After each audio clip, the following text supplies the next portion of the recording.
ନମସ୍କାର ଦର୍ଶକ ବନ୍ଧୁ, ସିନ୍ଦୁର ଖେଳ ଧାରାବାହିକରେ ଆପଣମାନେ ଆଜି ଦେଖିବାକୁ ପାଇବେ। ଆଦ୍ୟା କହିବେ, ସ୍କୁଲରେ ପରସ୍ପର ସହିତ ଦେଖା ହବ ନା? ତାହେଲେ କାହିଁକି ମନ ଦୁଃଖ କରୁଛ? ଅନି, ତୋ ସହିତ ମୋର ସବୁଦିନ ସ୍କୁଲରେ ଦେଖା ହବ ନା ବାବା? ତ ମୁଁ ତୋ ପାଖରେ ନାହିଁ, ତୁ ଏଇ କଥା କେବେ ହେଲେ ଅନୁଭବ କରିବୁ ନାହିଁ। କେବେ ବି ନୁହେଁ। ଅନି କହିବେ, ଠିକ୍ ଅଛି, ଆମେ ତମ କଥା ମାନିବୁ।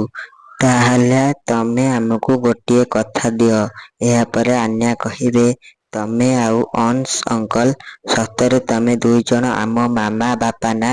ଅନି କହିବେ, ଆମେ ଜାଣିଛୁ ସତ କଥା କ'ଣ, କିନ୍ତୁ ଆମେ ଏଇ କଥା ତମ ଦୁଇଜଣ ପାଖରୁ ଶୁଣିବାକୁ ଚାହୁଁଛୁ।